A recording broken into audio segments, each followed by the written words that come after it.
all that a mom is doing is trying to do what's best for her family.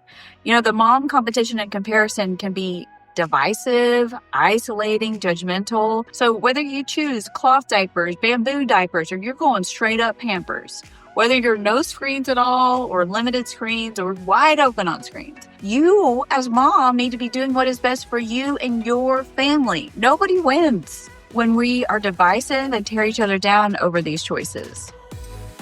Hey moms, we are back with our next episode in our Fix Your Face series. We've talked about fixing our faces with our children, with our spouses, in our finances, and in the mirror. That's a lot. We're out here fixing our faces. Listen, though, I feel like my face is the healthiest it's ever been. Okay, you talked about this recently, like because of skincare, or yes. I am like I'm consistent. I'm using the things. Maybe I'm drinking a lot of water, but I feel like I am glowy and okay. Is that the factor? Because I was going to ask you, what makes you think that your face looks healthy? It's not dry, so I feel like it's glowy. Yeah, and I don't feel like it has as many like dark spots and things. Oh, okay. Now you're staring at me right now. So you mean? No, I'm not staring looking for dark spots. Jeez. No, I'm sitting here thinking we both have hats on, which I think is hilarious because, you can't see much. I'm on day 3 hair, and it was like, I don't have time to wash this, so we're putting a hat on. Yes. But your hair looks clean. Oh, it's not. Under the hat is the unclean portion. Hanging out of the hat is the semi-clean portion. Yeah. Well, and this, I feel like a hat, if I'm not really trying to see people, if I can put on a hat and some sunglasses, man. I hate wearing sunglasses with a hat. I feel like it's all touching on my face. I know. It's too much. It does. And sometimes I see people that look cute and they have a hat and sunglasses, and I'm like, what proportions did you get just right where it's not bothering you? But maybe it's bothering them too. And I just push through. I'm just saying, I push through sometimes when I'm like, I've got to go run an errand, or I have to go drop a kid at school, or I have to walk into the school and I don't want to talk to anybody. Listen, during COVID, I feel like one of the only blessings of COVID was when you could have on a hat, sunglasses, and a mask. Yes. And just be like, incognito. Totally. Yes. Okay, but we're not wearing masks now, and so we are needing to fix our faces. And so we've been doing it in all these ways, and we're talking about all these ways that we can fix our faces. Because what we talked about is that sometimes the expression on our face may say something about what's going on inside of us that comes out. We think about the scripture that says the overflow of the heart, the mouth speaks. And for so many of us, it's the overflow of the heart is how the face is fixed. Yes. And it's like your heart is saying something about, your face is saying something about what is going on in your heart. And sometimes we kind of have to go, oh, maybe I need do a little fixing up in my heart because it's coming out on my face. Not until somebody catches me. Well, okay. Do you catch yourself, or does somebody else catch you? I think I catch myself. Do you? Yeah, I think so. When are you having to fix your face the most right now? Is it at home, at school, college, in the classroom? Okay. These children be not doing anything, and I'm just like looking at them like, I got up this morning and got dressed and put makeup on for you, and here we are. Do they put their heads down on their desk, like go to sleep? Oh, I have kids that sleep, yes. And they sleep? They sleep. And do you do anything? I walk over and I tap them on the shoulder very softly. I'm so nice. What? I'll do that twice. And then the third time I'm like, we're done. Okay, that's amazing. So I was pretty ruthless. If you fell asleep in my class, I was known to just quietly on the board in dry erase marker write pop quiz. Nobody talked, and I would say pop quiz. No one talk. Get out a piece of paper, answer these 5 questions, silently turn it in. Okay, but the other children in my class would not pass that pop quiz either. So it was like, really it was easy. It could even be like, because the whole point was you're going to get penalized for sleeping in my class. Right. But I was teaching high school juniors and seniors. Yes. So it was like, get your life together. This is Spanish 2 and 3. I also was known to walk over and take a book and drop it on the floor by them. Oh, that's good. Listen, I was savage. Okay, maybe I should try that one. I was not. I just honestly, I'm like, I'm tired too. Like, if I could, I would sleep right now too. So part of me is just like, I'm connecting with you right now. Oh, You're well, just getting to do it, and I'm not. You're very sweet. Now, listen, I say that. I mean, it makes me sound like a jerk. If I knew something was going on with that kid, or like if it was out of character and I knew they were probably sick or something like that. But if it was a repeat offender, like, I'm not playing with you. That's why everybody likes me at my school. Nice. See, that's good. I was not nice. I feel like I'm having to fix my face.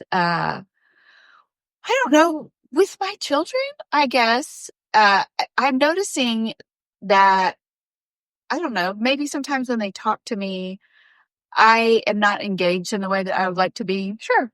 Or Like your mind is drifting? Yeah. And so even this morning, my son was trying to talk to me about this guitar stuff. And do your kids say yap? Do they say, okay, well, I guess this is the thing the kids are saying where they're like, that's a lot of yap. Okay. Oh. And I mean, he's just going on and on and on. And it's probably like 20 minutes of talking about guitars. And I was like, okay, that is great, but it's a lot of yap. And he started laughing. And I was like, all right, but I don't know. Just trying to think of like the fact that they're speaking to me. Yes. And I want to enjoy that, Well, and they're fully engaged. They are all about telling you the things. Yes. And I had to fix my face recently. I told you the whole story. I'm not going to tell the whole story here, but Caroline and I just got to go on a trip to Los Angeles, and somebody sat next to me on the plane there. It was very different from me and wanted to tell me all about her world and her life.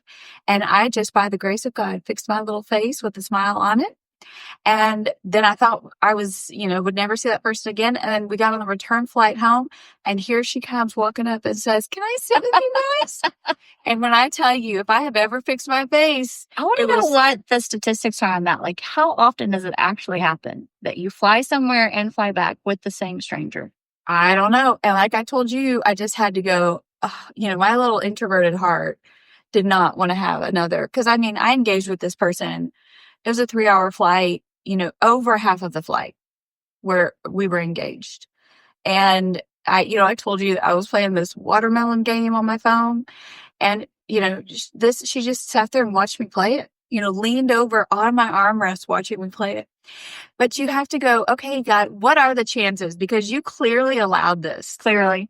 And so could you please help me to fix this little face? So does the Lord allow the 20-minute guitar conversation too? I mean, I don't know. He's allowed this child to be gifted with this musical instrument. So, and he's allowed that child to live in my house.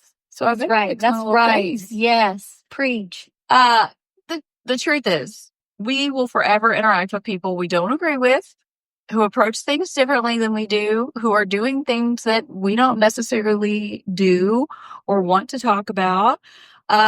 And I think that, we see this in all the things. I mean, gosh, we're living in a world where everybody's talking about politics and everybody feels really strongly about things and everybody's doing things differently and approaching things differently. If I could never hear the word Doge or DEI again, like, it would not be too soon. I love it when it's on my news radio. It's enough. It's all this, and so then we all get real up in our feelings about how we feel about stuff. Everybody has opinions on how you do things. And I think this is especially true when it comes to us with other moms. Because I think that moms get pitted against each other in all the different mom types. So we've talked about this, but I think it's been a long time since we've talked about mom types. Like, when you think of that, when you think of mom types, what comes to your mind as like different types of moms? I feel bad, like, calling out the stereotypes. Why? I don't know. Okay, if any of you are out there and you're one of these, I love you. Yeah, it's no hate. Okay, the organic mom. Okay. That chooses the more expensive option at the grocery store because it is all organic. Okay, great. And I'm choosing the prepackaged, sugar-filled item. I had one just a second ago. I was thinking about the pool mom. Ooh. So we're coming up on summer, and I always feel like there's these moms that are like really good at going to the pool. They always have this fully stocked pool bag. They go every day, And I'm like, I don't have the energy for that. But they are just all about going to the pool. And every time I see them, I'm like, I am not like that. Yeah, the pool Like, when it's time to go to the pool, I don't know what goes in the bag. And then you inevitably forget something. Yeah. So I should probably just go ask her. She's probably got it in her bag. You know what's hilarious is our pool bag hangs on the hook by the door all year long. I don't unpack it. I don't take it out. All those things. Isn't that funny? That is funny because I put mine up. I know, but it's just become a thing we do because I'm like, I don't want to deal with it. So it has all the pool toys. Yes. It has all the sunscreen. You know that stuff like expires. I can't care. It just, Girl. it's in the bag. The organic mom would be so upset right now because she knows the expiration dates on her sunscreen. She probably uses that like chemical free stuff too. And she is judging you right now. She's like, That's like straight up white. It's straight up white. Yes. You know, it looks like your powder. Did you ever watch that movie? You remember that movie Powder? I have no idea what you're talking about. Is that what it was called? I'm going to have to look this up. I have no idea what you're The talking kid he was like I feel like this is going to be bad, but he was, probably like an albino person. He had like really white skin. Yeah. He went to this school and was like discriminated against. Anyway, that's all I can think of when I see these kids with the zinc sunscreen on. You know, it's just like. Yeah, but when they're 50, their skin's going to be beautiful. Well, they're not going to have all these issues. I agree with that.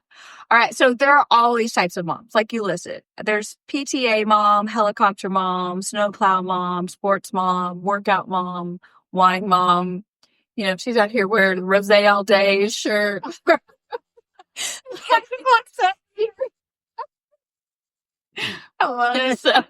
So there's all these different types. I want to focus on a few. I think that most moms fall into the categories of the few I'm about to list. We're going to feel good about these categories. We're going to feel great about it. Okay, I'm ready. There's a point to all of this. So hang in there. You don't need to feel worried about this. Okay, so there's type A moms. The type A personality. Okay, a lot of this I just pulled from the internet, so I'm going to read some of this. I was like, do you have a name that goes with it? It's one of my friends. Yeah, no. Okay. Listen, I did extensive research. These are multiple websites combined to give these definitions, but there's like the same top like 5 to 10 things that are on all the websites about the types of moms. Okay, so type A mom. The type A personality thrives on everything being in its place. These moms are determined and ambitious. They strive to have everything run as smoothly as possible. Some of these moms may seem like perfectionists. Type A personalities tend to have a never-ending to-do list. They are stress-prone, worry about the details, and cannot accept it when things don't go as planned. They tend to always be punctual and don't appreciate it when others aren't. Like, I was tracking with this. It's like, I think I'm a type A mom. I was hanging with you till we got to that one. Till we got to punctual. Like, nope, she out. Nope, not happening. So, but I like your kid probably to be punctual. Yeah, I don't know why. That's just never been a high priority for me. And honestly, the type A, the reason why I'm often late is because I'm doing 50,000 other things before you get out the door. Yes, like trying to make sure everything's just right and stuff like that. And so a lot of times that's what gets me behind. Right. Okay, so that's type A moms. You feel like besides me? I was going to say that, not me. Woo! All right. Okay. You ready? What we got next? Ready for type B moms? I think this is why the podcast works. Okay.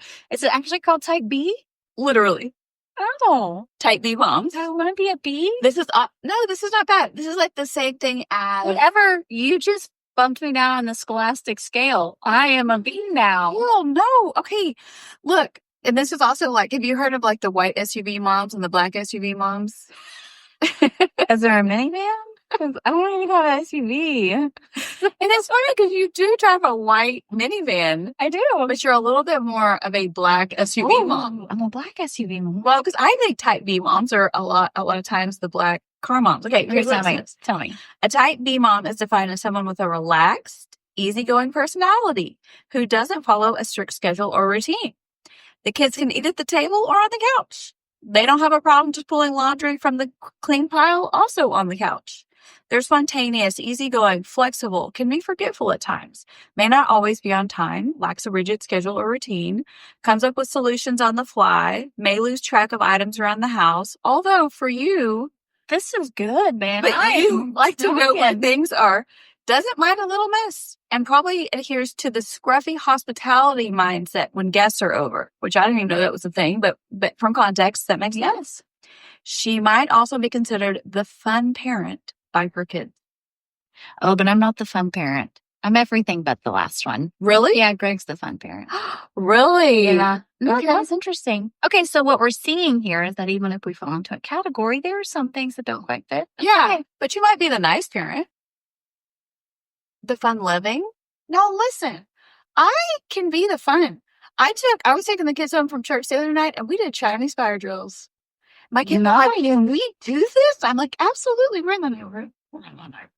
Yeah, So, yeah. that's fun. I mean, I try. But there's not a lot. You help me be more spontaneous and flexible and freewheeling. If it weren't for you, I don't know if I would be Yes, you would. in the place I am You're today. growing. Okay, well. Growing. All right. Okay, the next one is the crunchy mom, which you addressed. C. Okay, you addressed. We did A, B, now we got C for the crunch. This is not, but it's not a ranking. She's moving down. It's not a ranking. At least we're still passing. The crunchy mom is, listen, she's in a category all her own. Urban Dictionary defines a crunchy mom as a neo-hippie. Neo-hippies are related to a hippie, except that their lives are centered around the purchase of expensive products and therapies of unreliable value. But what is neo? What's that premium mean? New? I don't know. A new hippie. Okay. So it's not that a crunchy mom doesn't trust her pediatrician. It's just that she read about this really powerful Himalayan ginger tea she'd like to try for her kid's ear infection first. Yes. Yes. Crunchy moms are environmentally, health, and socially conscious. These moms tend to question the regular, everyday acts of motherhood. They strive to try different approaches to their family's problems, like they tend to use cloth diapers and don't vaccinate their kids. Many crunchy moms are all organic and may tend to use essential oils in place of modern medicine. She might churn her own butter, put some herbs in it. She's a sourdough mom, isn't she? Yes. Buys only secondhand clothes for her kids, except for shoes. She draws a line at shoes. She can't bring herself to do fast food and is considering going vegan, although she's been seen in the drive-thru on a Friday night, handing out nuggets to her overjoyed kids. She takes pride in making things by hand and from the heart. Oh, well, I love that. I know. Okay, so that's a crunchy mom. Okay. Okay, now I have a term for you that the internet acted like this is something we've been saying for a long time, but for me, this was a new term.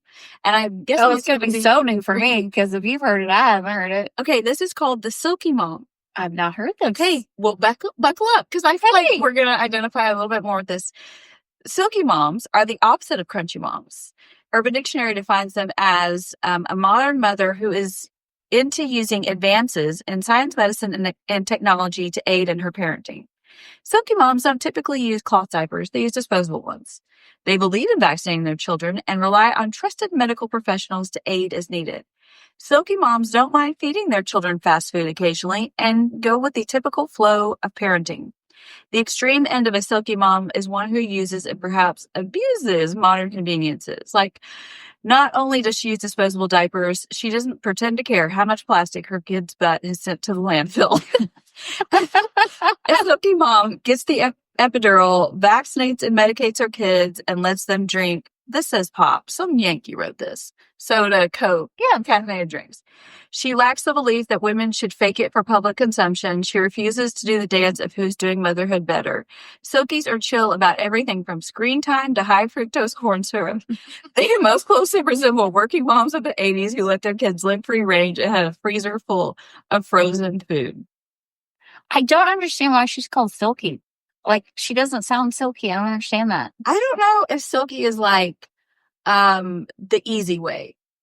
Silky is like, it's silky. It's like this silky, like smooth. Yes. Like whatever's going to make her life silkier or smoother. Okay.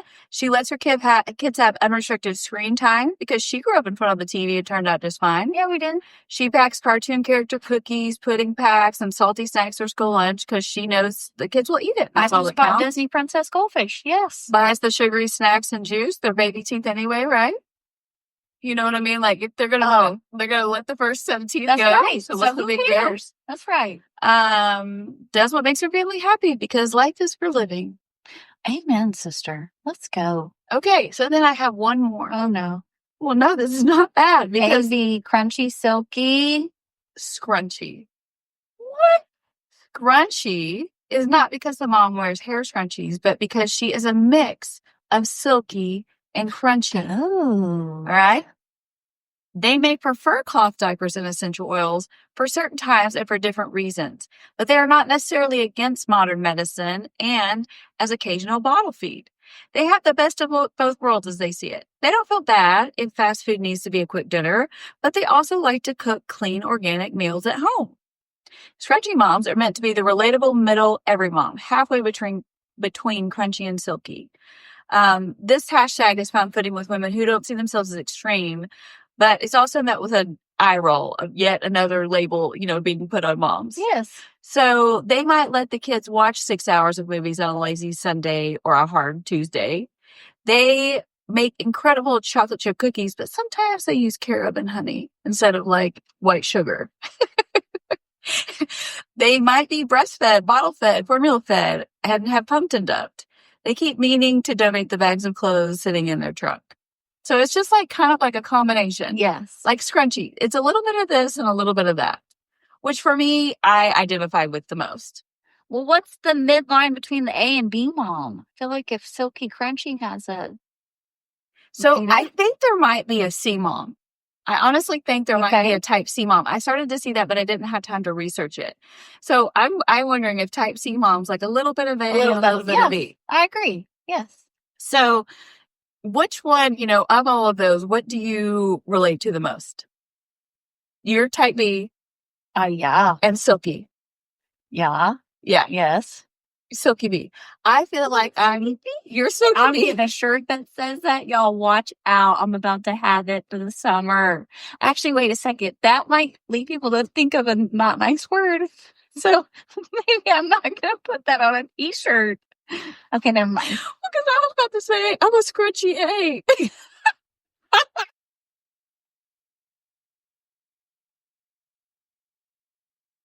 It's problematic. It's all problematic. Anywhere you go. Yes. So, okay. But that's the whole thing. Okay. But that's the thing is, why do you think moms end up in these categories? Like, why are we making these categories for moms?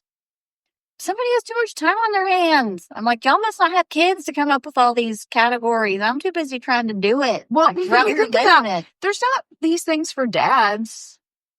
There's not like the barbecue dad, the sports dad. I don't know. Yeah, they never talk about dads that way. I mean, I didn't see a list of I don't know. They have lists for business dads, like how they work in their businesses. Okay. What leader they are. But so why are we doing this to moms where we put ourselves into these categories? Do you think it's helpful or hurtful? I mean, because I'm a type B mom, I'm like, it's all fun. So that sounds fun. Okay, we can talk about that. I don't know, I'm not offended by it. So I can see both sides of it. Because on the one hand, I see it helpful as being oh, there are other moms who do it like me. Yes. Where you're kind of oh, I'm not the only one doing it this way. There are other people who like to mom like I do, which is great. I think where it gets hurtful is when it's this one is better than that one. Yeah. Or this way is better than that way. Because, really when we think about it, all that a mom is doing is trying to do what's best for her family. The mom competition and comparison can be divisive, isolating, judgmental. And really, these moms are just trying to choose the method that works best for her and her family. So there's no one that's worse or better.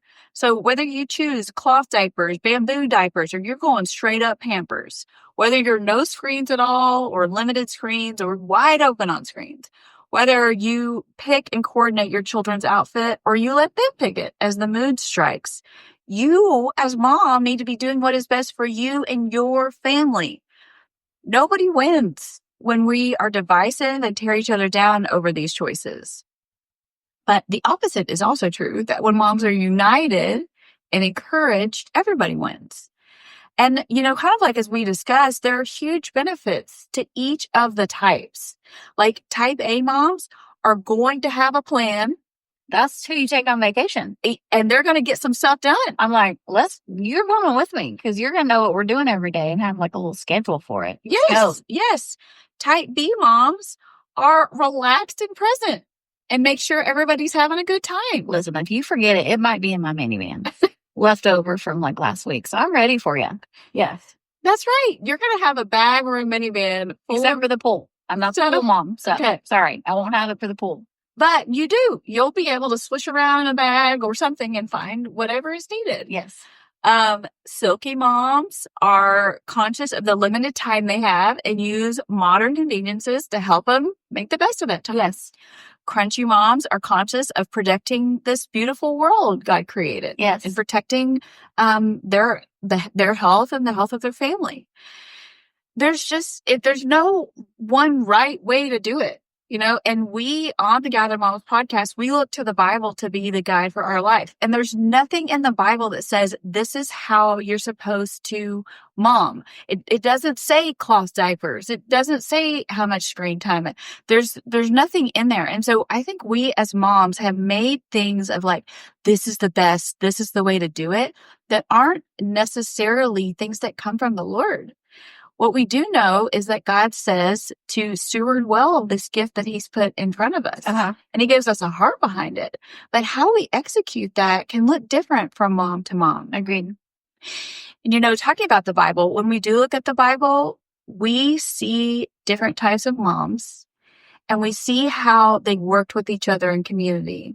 And in some places, we see moms who were divisive and tore each other down. And in other places, we see moms who were united and built each other up.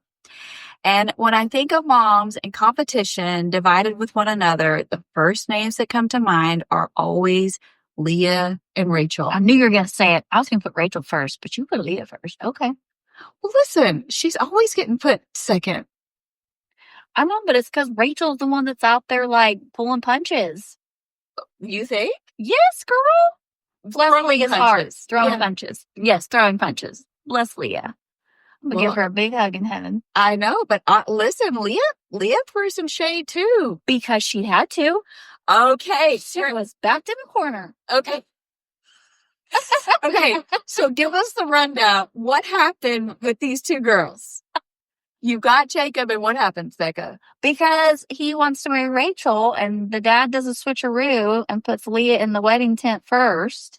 Yep. And scripture just tells us, it says she was slow of eyes or something? Yeah, she had weak eyes, Leah did. But it just makes us feel like she was rejected. Uh-huh.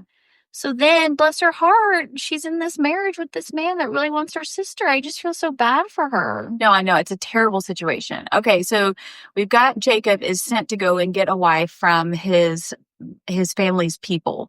And so he goes to his uncle Laban, and as he's going to meet him, then he sees Rachel, and he's pretty much immediately smitten with her.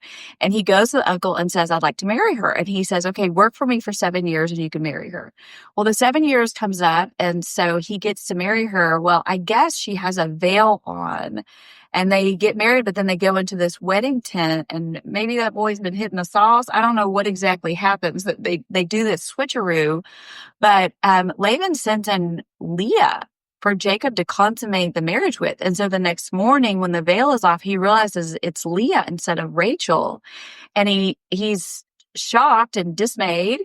And you can only imagine what that must have been like for her in that moment. I know. It's surely horrible. Yeah, I mean, she's forced into this situation. Yes. Okay. It's just all bad. All bad. So he goes to the uncle and says, yo, how you going to do me like that? And he's like, listen, work for me for 7 more years. You can marry Rachel. So then, looking at the scripture, he probably married Rachel a week later, but committed to 7 more years. So he goes ahead and marries the next sister. And the scripture tells us clearly that it says Jacob loved Rachel. He loved her. That was the one he wanted to marry. And we know just from the descriptions in the scriptures that Rachel was more physically attractive.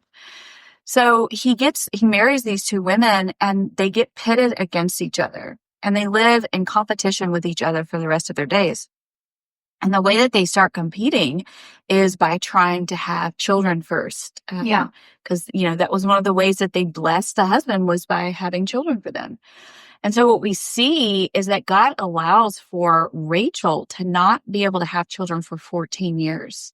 And Leah starts to have children immediately. But let me tell you, when I say Leah threw some of these early punches, because she does it in the way that she names her children. Oh, yeah. Right? Yes. So she named her firstborn son Reuben, meaning see a son, which I just want to be like, I feel like there's a finger snap in there where she's like, see, a son, Yes. like, I'll show you, girl. Yes. And the scripture says that she then thought, now my husband will love me.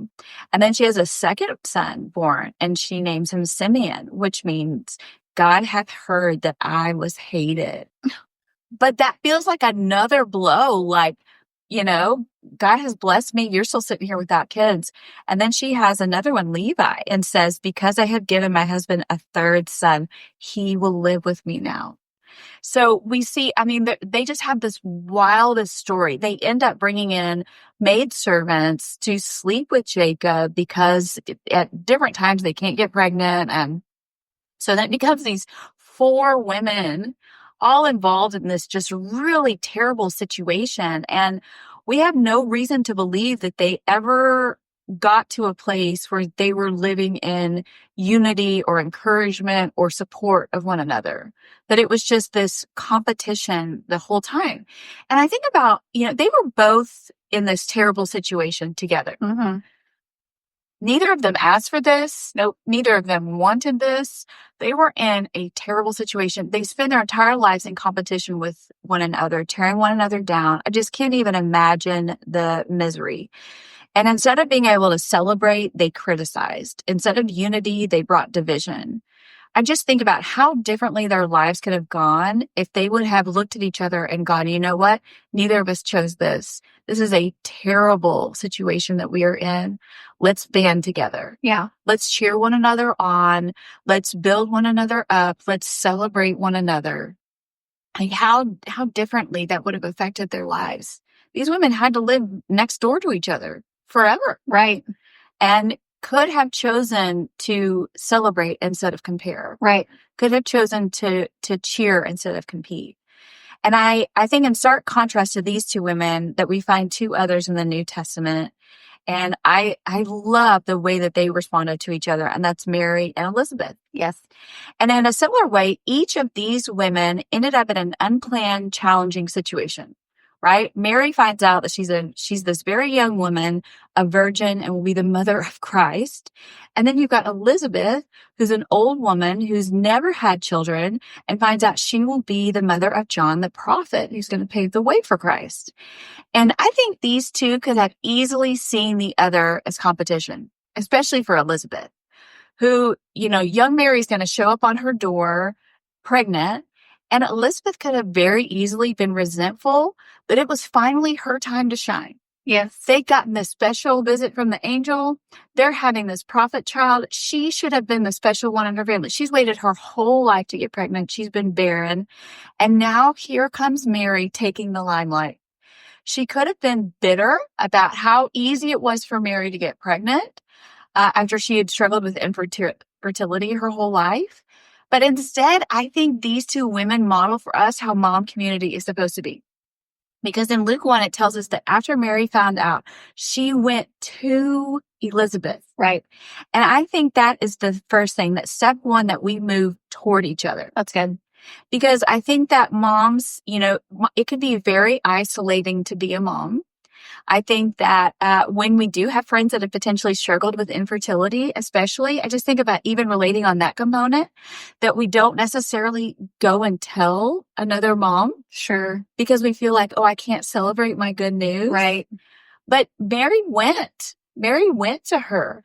I think it was so kind of the angel to say, hey, your cousin is pregnant. Yes. He knew that Mary needed the community of another mama, right, who understood what she was going through. And so, Mary goes to her. She didn't hide. She moved toward this other mother for help and for community. Well, and I think that's such a good word for any of us, whether it's young moms or older moms, that whenever you pull back, it's that idea of separating. Yeah. That's where the enemy finds a foothold. Yep. But whenever you move toward, no matter what situation it might be, even if you don't know what's on the other side of moving towards, that's an opportunity where God brings unity. If nothing else, just compassion for one another. Yeah. So I think it's so good that we just think about, like, God was always moving towards us. We should Mhm. be moving towards each other. That's good. That's good. Step two, so step one is to move toward each other. Step two is, I think, when Elizabeth sees Mary, she's rejoicing. I think she could have been like, "You're what? By who?" There could have been like questioning and judgment, but instead she celebrates. She celebrates the fact that there's this baby, and she believes along with Mary. And they praise God for what he's doing through Mary. They do that together. So step two is there's this celebrating, there's this praising God together for what he's doing in another mom's life. And then step three is they trust God. So after Mary arrives, Mary shows up at the door, Elizabeth celebrates, the baby jumps in her womb. And then it tells us that Mary prays this beautiful prayer called the Magnificat, where she remembers God's faithfulness and praises him for how he's at work. Mm-hmm. And their recorded conversation isn't about their own abilities or preferences or what they're going to do as moms, but it's about stewarding what God has placed before them and praising him for it. And I think those three things, that we move toward one another, that we celebrate one another, and that we trust God together, is so much more of a beautiful picture of what motherhood community is supposed to be, the way Mary and Elizabeth did it, than what we see in Leah and Rachel. And I want us to be a community of moms that does just like that. And with that being the theme of our Fix Your Face season, I think we can incorporate that too with what we talked about in the very first episode with Jehoshaphat, that we would walk into each day like he did, united with his people, praying to God and praising him. And so I want to encourage us with a few very practical things as we close out, how we fix our face with other moms. Number one, my number one challenge for us would be to chill with the judgment. Just chill with the judgment. Just because it's different doesn't mean it's bad, right? Just because another mom is doing it differently than you are does not mean it's bad. Our dear friend Sonia was at the last Gather Moms event, and she was on our panel, and she kind of spoke from the adult parent grandma perspective. One of the questions we asked her was, how do you deal with it when you're watching your daughter do things with your grandchild that like you don't agree with? You know, so like, I think she mentioned that the daughter was real concerned if, something had red dye in it, or, what bedtime was it? Bedtime being at a strict time and stuff like that. And Sonia said, that there were things that she didn't always agree with, that wasn't how she would have done it. But she had to get to a place where she said, you know what? God gave me what I needed to raise my children and told me how to do it. And he was faithful for me. Mm-hmm. And I need to trust him to be faithful for my daughter. Yes. That he's going to show her how to raise her children in the time and place that she has been appointed as a mom. Right. So I just think about that. And, we're just so judgy of each other.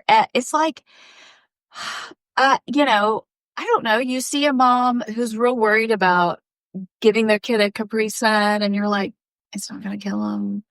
Or, they're letting their kid, I don't know, do something that you would never let your kid do. Any examples come to your mind? Well, like I was joking with the mom the other day about like when you let your kids stand up in the Target shopping cart.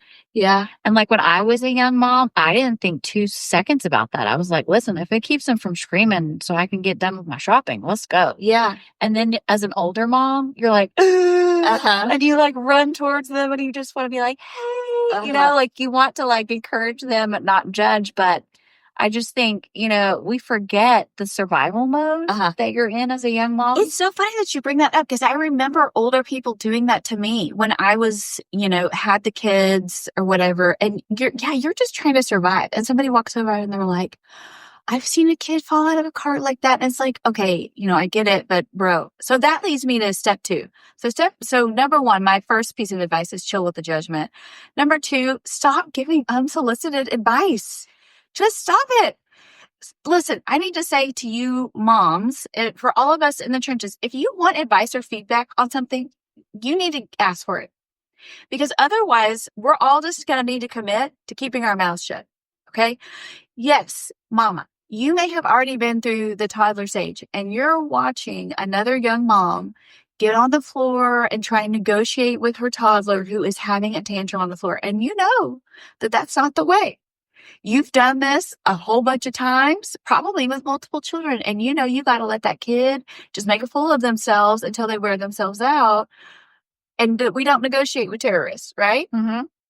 But in that moment, when that mama is just trying, Sweating, yes, on the verge of tears, yes, praying, what am I supposed to do in this moment, Lord Jesus? yes, that is not the moment for you to dismount from your high horse and get down there and tell her how she should be doing it. Just shut your mouth. Just shut your mouth. If she needs advice or feedback, let her ask you for it. I just think we just get to this place where, you know, we're just getting all this feedback all the time. And at work, I'm around all these young moms, and I catch myself doing this all the time where I want to give them advice on something, and I am just having to just close my mouth. Yep. And I have just said to them, I just put out a blanket statement. Hey, if you ever want to talk about that or brainstorm ideas, I'm here for you. Yeah. And then I just close my mouth. Yes. I just close Well, my I mouth. think there's a way to encourage a mom in a situation like the tantrum in the store without demeaning the situation. And you just walk up beside her and you go, you're doing a great job, Mom. Okay, Keep on going, Mom. you keep segueing this so well. Look at that.